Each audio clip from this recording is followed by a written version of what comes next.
We pulled out 16 bags and had this completely clean of man-made trash in this area here last year, and this is what has showed up in 1 year. It is more man-made trash out here every day.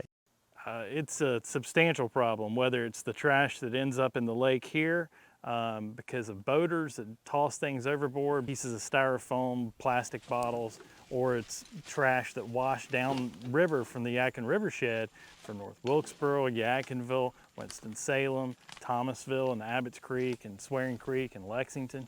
All those places contribute immensely to the amount of things. What are we talking about? I'm Barry Childers. I'm third generation family. My grandparents bought here on High Rock Lake in 1949. My name is Shane Graham, part-time resident here at High Rock Lake, and grew up on the lake. Back in the 80s, my father, Benny Huff, Barry's dad, number of other river rats and such, started the Clean Sweep in concert with a bigger North Carolina initiative to clean up waterways in partnership with Alcoa at the time, and use this time of the year to get out and clean up the lake, get all the man-made trash out of the water that we could. Yep, my dad would line up all the neighbors to get on our pontoon boat.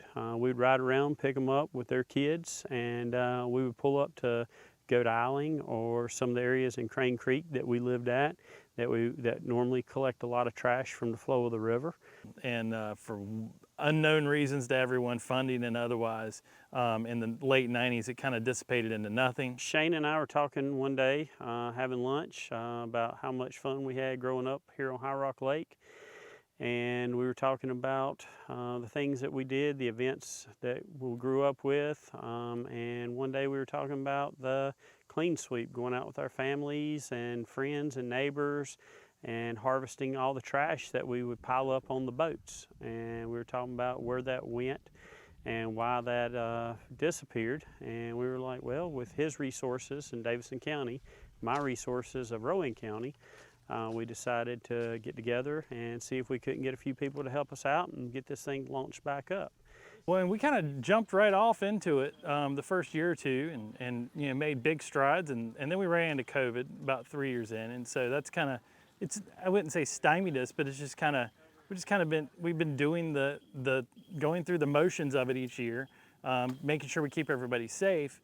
And we haven't been able to grow in the last year or two, but we've worked on the grassroots part of it, talking to people and making sure the message is out there. So right now it's more of a get on your boat at your house, or put your boat in at the wildlife or access area, go pick up trash and then bring it back to the dumpster. With your family or your pod of friends, keep everybody safe. And whereas, once we get past COVID and it can be safe for everybody, we want people to show up that don't have boats. We want those people to be able to get on someone else's boat, be taken somewhere, dropped off, clean up a shoreline. This is people that use it, vacation here. This is for people that come from town. This is for scout troops to come down and help out. I love the water. Grew up in Davidson County,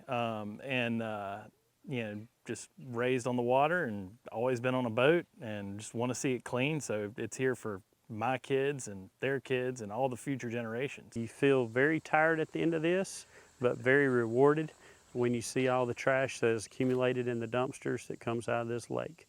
And if we do this every year, we'll hopefully get a handle on this one day.